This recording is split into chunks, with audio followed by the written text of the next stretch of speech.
شاید ہی کوئی فقیر ایسا گزرا ہو جس نے لوگوں کی زبان اور ان کے ہاتھوں سے رنج نہ پایا ہو۔ اپنے اور غیر سبھی رنج دیتے ہیں۔ آپ انبیاء کی تاریخ پڑھیں، وہ بھی بڑی دردناک تاریخ ہوتی ہے۔ آپ صوفیاء کی تاریخ پڑھیں، وہ بھی اسی طرح ہی۔ بڑے بڑے لوگ اپنے علاقے کے بڑے بڑے لوگوں سے ہمیشہ تنگ ہی رہے۔ ان کو ان کے ہمسائے، ان کے عزیز و اقارب، ان کے شہر والے، اور جن کو یہ امر بالمعروف اور نہی عن المنکر کے تحت سمجھاتے ہیں، جھنجھوڑتے ہیں، وہ سب لوگ انہیں تکلیفیں دیتے ہیں۔ بڑی عجیب بات ہے کہ امتوں میں سے بہترین امت کے نبی، سب سے اعلیٰ و عرفہ مقام رکھنے والے، ان کے سب سے بڑے دوست دونوں کو مکہ کے بازار میں مکہ کے وڈیروں نے زد و کوب کیا تھا اور وہ زخمی ہو گئے تھے۔ تو جب وہ مار پیٹ رہے تھے تو اس وقت قدرت نے مارنے پیٹنے والوں کو کچھ نہیں کہا۔ اسی طرح کبھی تو کچھ نہیں کہتے، کبھی پکڑ لیتے ہیں، کبھی خود پکڑتے ہیں، کبھی وہ خود بھی پکڑ لیتا ہے جسے لوگ تکلیف دیتے ہیں۔ لیکن درد اور رنج سے بھری رہتی ہے ان کی دنیا اور شب و روز جو درد مند لوگ ہیں۔ عام لوگوں کی زندگی تو یہی ہے کہ کھا لیا اور پی لیا، بچے پیدا کیے، سو گئے، اٹھے جاگے، کھیلا کودا، ہنسے کھیلے، ٹھیک، یہی زندگی ہے۔ گھر بنا لیا، شادی ہو گئی، پھر بچے ہو جائیں گے، پھر ان کی نوکریاں ان کو ملیں گی، بڑے ہو جائیں گے، پھر میں انہیں دیکھ کے خوش ہوں گا، پھر وہ مجھے دیکھ کے خوش ہوں گے، پھر ایک وقت آئے گا بچے کہیں گے بوڑھا مرتا نہیں، یہ دیر کر رہا ہے، مر کیوں نہیں جاتا؟ پھر ان بچوں کی اسی بوڑھے کی ملکیت پر نظر ہوگی جن بچوں کے لیے ساری زندگی اس نے گزار دی، 20 سال سے لے کر 60 سال تک جن کے درد کے لیے وہ زندہ رہا۔ جب وہ خود 60 سال کا ہوا تو وہی بچے اب سوچتے ہیں یہ مرتا نہیں، بیمار ہو جائے گا تو ذہن میں یہ بات ہوگی کہ اس کی دوائی پہ پیسے لگیں گے۔ کون سے پیسے؟ جو اس کے اپنے، وہ لگاتے ہوئے بھی تکلیف ہوگی۔ اس سے بہتر تھا کہ وہ درد رکھتا انسانیت کا سینے میں، کم از کم جب بیمار ہوا تھا تو وہ جن کا اس نے بھلا کیا اس کے لیے دعائیں تو کرتے، صحت نہ بھی پاتا تو آگے اجر تو ملتا۔ یہی وجہ ہے فرمایا انما اموالکم و اولادکم فتنہ، جن کے پاس نہیں ہے وہ کہتے ہیں ہمیں دے دے، جن کو وہ دیتا ہے تو ان کے لیے یہی دو چیزیں آزمائش بن جاتی ہیں۔ دینے والا خود بتا رہا ہے کہ ان چیزوں کو آزمائش بنا دیا جاتا ہے۔ بڑے لوگوں کی جو زندگی ہے یہ بڑی دردناک ہوتی ہے، اپنے اور غیر دونوں ہی۔ ان کی پوری کوشش ہوتی ہے کہ اس بزرگ کو جیسے کیسے بھی ہو، بہرحال یہ خوش نہ ہو۔ ایک آدمی جسے 10ویں صدی عیسوی میں پیدا ہونا چاہیے تھا، اصولی طور پر دنیاوی اصولوں کی بات کر رہا ہوں، یا جسے 6 صدی 5ویں صدی ہجری کے اندر جنم لینا چاہیے تھا، یعنی اس کا ذہنی سطح ان صدیوں کے مطابق ہے، اعلیٰ ذہنی سطح والا آدمی ہے، وہ اس دور میں پیدا ہو جاتا ہے تو اس دور میں زندہ رہنا بھی اس کے لیے درد ہے۔ جدھر جاتا ہے جھوٹ، جدھر جاتا ہے فراڈ، جدھر جاتا ہے کوئی عزت کا ڈاکو ہے، کوئی مال کا ڈاکو ہے، ہر طرف ڈاکے ڈالنے والے اور چور۔ لوگوں کو دیکھتا ہے تو ان کے گوشت جسم کو نہیں دیکھتا، ان کی حقیقتوں کو دیکھتا ہے تو کوئی بندر نکلتا ہے، اسے کوئی کوا نظر آتا ہے، کوئی بھیڑیا نظر آتا ہے، کوئی لومڑی نظر آتی ہے۔ پھر یہ بھی ایک درد ہے۔ اچھا، پھر وہ کچھ پازیٹیو سوچتا ہے تو نیگیٹو ہو جاتا ہے، یہ بھی درد ہے۔ پھر وہ کوئی توقع رکھتا ہے تو توقع کے الٹ ہو جاتا ہے، یہ بھی درد ہے۔ اچھا، پھر وہ کبھی محنت کرتا ہے تو محنت کا نتیجہ نہیں نکلتا، یہ بھی درد ہے۔ تو وہ ہر قدم پر رنج اٹھاتا ہے۔ اس لیے یہ جو ہنسنے کھیلنے والے لوگ ہیں جن کی زندگی ہنسنا اور کھیلنا ہے، وہ صوفیوں کے ساتھ سچی محبت نہیں کر سکتے، کیونکہ یہ کوئی ہنسنے کھیلنے والے بچے تھوڑے ہوتے ہیں، بہت بڑے لوگ ہوتے ہیں۔ تو درد مند روحیں جو ہیں وہ ان کے ساتھ بیٹھ سکتی ہیں، باقیوں کو تو یہ زبردستی بٹھاتے ہیں۔ ان کو پاس بٹھانا بھی ان کے لیے رنج ہے۔ یعنی ایک آدمی سر تپا ذکر میں ڈوبا ہوا ہے، اس کے پاس ایک آدمی بیٹھ جاتا ہے اور وہ اس سے گفتگو شروع کر دیتا ہے مارکیٹنگ کی، خود بھی مارکیٹنگ میں کام کرتا ہے، اس کے سامنے بھی وہی باتیں کرنی شروع کر دیتا ہے۔ اور بھلا یہ تو دیکھ لو کہ میں جس سے بات کر رہا ہوں وہ میری بات اس کے لیے رنج کا باعث بن رہی ہے یا خوشی کا باعث بن رہی ہے۔ اگر تو رنج کا باعث بن رہی ہے تو مجھے بولنا ہی نہیں چاہیے، یہ بھی ایک تکلیف ہے۔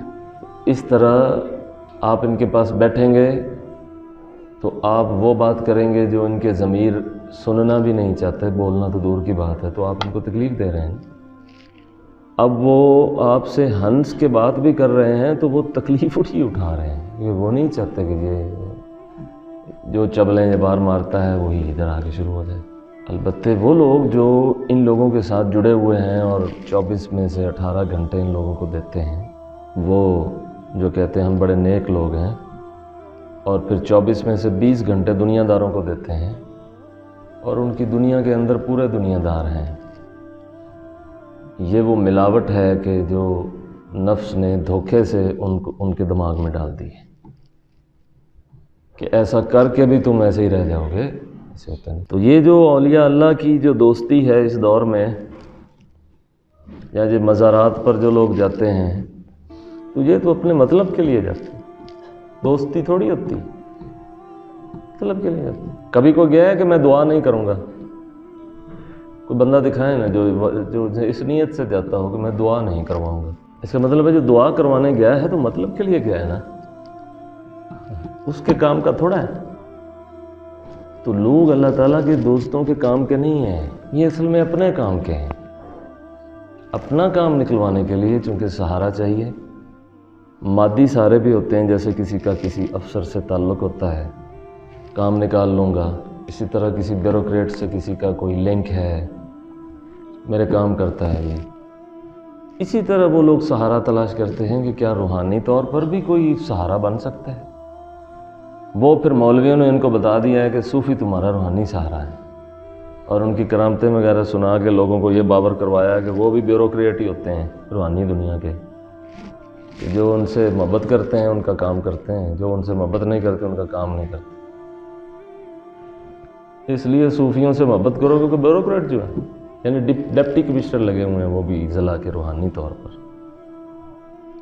کہ جو ان کے قریبی ہوں گے، جو چادر ڈالیں گے، دیگ تقسیم کریں گے، گلے میں ڈالیں گے، تو وہ ان کا کام کریں گے، اور جو ایسے نہیں کریں گے وہ ان کا نہیں کریں گے۔ چنانچہ صدیوں کی ایکسرسائز ہے، یہ مشق سے لوگوں کے ذہنوں میں یہ بات ڈال دی ہے، اب نکلے گی کس؟ تو درد ہے بھائی، درد ہے۔ آپ سیر الاولیاء پڑھیں، آپ کو ملے گا کہ بابا فرید گنج شکر ان کا دسترخوان پر کون کون سے کھانے ہوتے تھے، ہوتے ہی نہیں تھے۔ اچھا چلو اس دور میں زیادہ کھانوں کا رواج ہی نہیں تھا، یہ بھی ایک فیکٹ ہے، کھانے بھی ہر دور کے اپنے اپنے ہیں، زیادہ دور کے رواج نہیں تھا۔ دیکھیں چلو کھانوں کا رواج نہیں تھا، کہ ذہنی سطح کو پڑھیں، ذہنی سطح کو پڑھنے کی کوشش کریں کہ وہ اپنے دسترخوان کے اوپر بھوکھوں کو کھلائیں گے، بھوکھوں کو، یعنی بھوکھوں کو کھلائیں گے، دسترخوان پر کھلائیں گے بھی حلال کھلائیں گے۔ اچھا اگر وہ صوفی زندہ ہے تو وہ اس قدر اہتمام کرتا ہے، بعد وفات کے کیا صوفی کا ذہن تبدیل ہو جاتا ہے؟ کیا وہ اس مقام سے نیچے اتر آتا ہے کہ اب وہ دسترخوان پر کمینوں کو بھی بٹھا لے گا، لٹیروں کو بھی بٹھا لے گا، زانیوں اور چوروں کو بھی بٹھا لے گا، اور حلال و حرام مشتبہ سارا اکٹھا کر لے گا؟ کیا اب قبر میں جا کے اس کا ذہن بدل گیا ہے؟ اگر نہیں بدلا تو آپ تکلیف دے رہے ہیں نا اسے، آپ سے تکلیف دے رہے. اگر وہ زندہ ہوتا تو وہ آپ کے بازو پکڑ کر آپ کو نکال دیتا, دفع ہو جاؤ. یہ حلال جگہ ہے اور حلال چیزوں کے لیے ہے. یہاں رحمت اترتی ہے تو اس حلال کی وجہ سے اترتی ہے. تو یہ بھی صوفیوں کو تکلیف ہے. تو اللہ کے دوست زندہ ہوں یا مردہ ہوں, بہرحال دنیا انہیں تکلیف ہی دے رہی ہوتی ہے کسی نہ کسی انداز میں, لیکن پھر بھی سہ رہے ہوتے ہیں کیونکہ رحم دل ہیں اور یہ ان کا ظرف ہے. وہ کہتے ہیں کمینوں کو گلے لگا لیتا ہے بڑا آدمی, اس لیے کمینے کو چاہیے کہ وہ کمینہ ہی رہے. یہ کیا ہوا؟ اچھا, یہ سنایا جاتا ہے کہ شفاعتی لأہل الکبائر من امتی. یہ حدیث آپ کو بھی کئی مولویوں نے سنائی ہوگی. شفاعتی لأہل الکبائر من امتی, میری شفاعت امت کے بڑے بڑے گناہ گاروں کے لیے ہے. لو جی, اس کا مطلب ہے بڑے بڑے گناہ گار جب اس کو سنیں گے تو وہ کہیں گے ٹھیک ہے بڑے بڑے ہی رہو, شفاعت جو ہے اسی طرح دنیا میں ہے. اور رنج ہی رنج ہے, رنج ہے, بہرحال رنج ہے. اس لیے ایک بہت بڑے دانا بزرگ نے اپنی زندگی میں یہ شعر لکھے تھے کہ لام لال دی قدر نہ مول تھے لال والڑا کوئی خریدار کدرے, کون رب دیاں دوستاں پیار کردہ دنیا دار نسن منہ پھیر کدرے. فقیر تو جس پہ خوش ہو جائے اسے فقیر بنا دیتا ہے. مطلب ہے کہ وہ خوش نہیں ہوا یا وہ بنانا نہیں چاہتا, دو ہی صورتیں ہیں, یا وہ خوش نہیں ہوا یا اگر خوش ہوتا ہے تو وہ آپ کو اس جگہ پہ پہنچانا نہیں چاہتا, لہذا کوئی نہ کوئی تھوڑا بہت دیتا ہے. اور اگر نہیں ہے تو اس کا مطلب ہے کہ اس کے دل میں کوئی ہے بات, تو رنج ہی رنج ہے. لہذا جتنے بڑے مرتبے والے لوگ گزرے ہیں, اب تو اللہ تعالیٰ کے دوستوں کو کشادگی بہت ہے جی, سہولتیں ہی بہت زیادہ ہیں. جب سے پیدا ہوئے تب سے سہولتیں, قبر میں اترنے تک سہولتیں ہیں. جہاں جاتے ہیں 200 آدمی لائن میں لگا ہوا ہے استقبال کے لیے, پروٹوکولز ہیں جی, فلاں کو اٹھ کے ملنا ہے جی, فلاں کو نہیں ملنا جی, فلاں بڑا بندہ ہے جی تو نہیں کر دو, فلاں چھوٹا بندہ ہے تو نہ کرو. وہ طے کیے ہوئے ہیں, اور وہ طے بھی مادی بنیادوں پہ کیے ہوئے ہیں. نام بڑا ہے, گدی بڑی ہے, اقتدار میں ہے, سیاستدان بڑا ہے, عزت کرو. متقی ہے, صالح ہے, عالم ہے, دانشور ہے, صاحب فکر ہے, ہلکا آدمی ہے, کیونکہ پیسے نہیں ہیں تو رنج ہی رنج. تو اس لیے اگر کسی شخص کو دنیاوی طور پہ رنج پہنچے تو وہ سمجھ لے کہ یہ وہ چیز ہے جو ولیوں کی وراثت ہے, یہ نبیوں کی وراثت ہے. یعنی رنج بھی نبیوں کی, اگر نبی کا فیض لینا ہے تو ساتھ وہ رنج بھی لے لو جو اس کو پہنچا ہے. یہ دنیا اسی طرح ڈیزائن کی گئی ہے. اس میں یہ نہیں دیکھا گیا ہرگز کہ کون نیک ہے بد ہے, تو نیک کو ہم نوازیں گے اور بد کو ہم لتاڑیں گے. نہیں, ہم نیک کو زیادہ لتاڑیں گے. وہ مثال بنے گا سب کے لیے. شارع علیہ السلام نے مکہ کے لوگوں سے بادشاہت نہیں مانگی تھی, ورنہ بادشاہت تو وہ دیتے تھے. جب وہ ابو طالب کے گھر گئے تھے اور انہوں نے کہا تھا اپنے بھتیجے سے کہیے کہ وہ مکہ کی بادشاہی لینا چاہتے ہیں تو ہم انہیں دیتے ہیں. وہ سرخ اونٹ لینا چاہتے ہیں تو ہم انہیں دیتے ہیں. وہ کسی عورت سے نکاح کرنا چاہتے ہیں تو ہم انہیں دیتے ہیں. وہ دنیا کی جس نعمت پر ہاتھ رکھ دیں ہم انہیں دیتے ہیں. پھر چچا نے کہا یہ پیشکش پھر ان کو سنائی. جب ان کو یہ پیشکش سنائی تو انہوں نے کہا میرا تو یہ مطالبہ ہی نہیں ہے, میری تو یہ ڈیمانڈ ہی نہیں ہے. میں نے کب کہا ہے کہ میری یہ ڈیمانڈ ہے؟ میری تو یہ اس وقت بھی ڈیمانڈ نہیں ہوگی جب میں یہاں فاتح بن کے آؤں گا, اور نہیں تھی. حتیٰ کہ آپ مکہ فاتح بن کے آئے تو آپ مکہ میں رہے ہی نہیں, واپس چلے گئے. بادشاہ اپنے علاقوں کو, اپنے آبائی علاقوں کو جب فتح کر لیتے ہیں تو وہاں ڈیرا ڈال لیتے ہیں. وہاں محل تیار ہوتا ہے ایک بڑا, وہاں خادم رکھے جاتے ہیں, وہاں نوکرانیاں لونڈیاں ہوتی ہیں. یہ اس شخص کے لیے ہے جو بادشاہت چاہتا ہے.